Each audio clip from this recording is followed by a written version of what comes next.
دی د ترافیک په لارښوونه نه ستړی کیږي. لاسکلي یې سپینې او نظر یې متمرکز دی. دی تل همداسې ښه ښکاري. د څه ناڅه 20 کلونو راهیسې د پیازا وینسیا واټ د فابیو ګریلو د کار ځای دی. په حرکاتو کې دقت ډېر مهم دی. موزون، دقیق او هوډمن. له دې لارې موټر چلونکي زما پر اشارو ښه پوهیږي.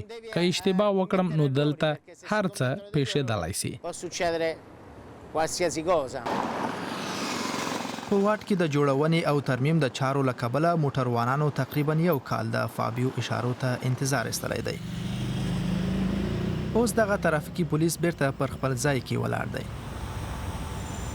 د روم اوسیدونکي له خپل دغه څارندوی سره مینه لري، خو په واټ کې دغه کار هر څوک نشي کولای. زه ډاډه یم چې دغه کار سره لیوالتیا پکار ده. دا یوازې ترافیک ته هدایت نه دی. پر دریز ولاړو د ترافیکو پولیسو ایټالوي فلمونو ته هم لاره موندلې ده.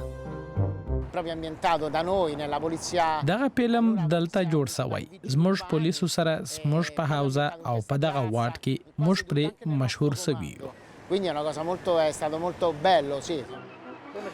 دا هغه وخت و چې د څلورلارې په سر کار یوازې د نارینه‌وو دنده وه.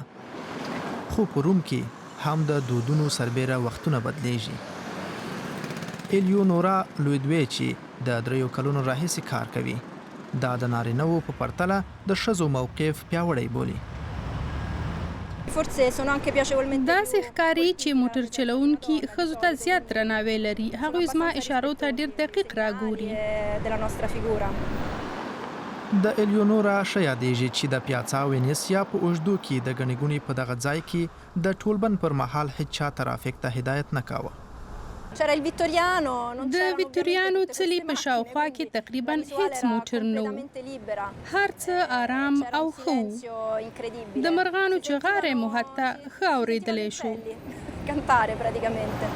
اوس د پیازا وینسیا وضعیت بیخي بدل شوی دی. ترافیکي پولیس خوش دي چې بیرته کار کولی شي. سره له دې چې د دریز په سر موزر لوګي تنفسوو، خو بیا هم خوند کوي. دا د ورځني ژوند یو مثال دی او ښار هم راته اړتیا لري، ځکه چې موږ د خلکو د ژوند یو سمبول یو. دا ځکه چې کله دغه دریز راپورته کیږي نو عادي حالت هم ښار ته بیرته راستنیږي او د روم د ستر ښار پخوانی نظم او ښایست هم بیرته ښکاره کیږي.